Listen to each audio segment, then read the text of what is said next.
আসসালামু আলাইকুম সবাইকে, কেমন আছেন সবাই? ফ্রাইডে আমাদের দাওয়াত ছিল, তাই আমরা দুইজন বেরিয়ে পড়ি গিফট কিনতে।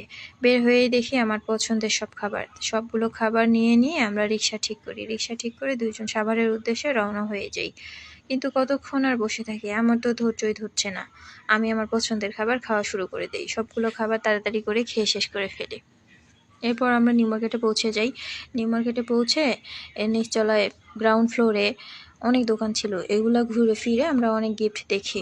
অনেক সুন্দর সুন্দর জিনিস ছিল, সবগুলো দোকানে অনেক সুন্দর সুন্দর জিনিস। দেখেন কত সুন্দর সুন্দর কালারফুল সব জিনিস, প্লেট বাটি শোপিস সব কিছু অনেক সুন্দর সুন্দর।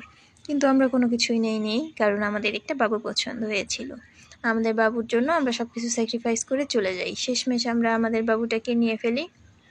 দেখেন আমার বাবু কত সুন্দর, ওকে নিয়ে যাচ্ছে দেখেন, ওকে কোলে করে নিয়ে যাওয়া হচ্ছে। এরপর আমরা বাসায় যাই, বাসায় গিয়ে রেডি হয়ে দাওয়াত খেতে যাব। ভাবলাম চলেই তো যাব, আর একটু আদর করে দিই, তারপর দাওয়াত খেতে চলে যাই।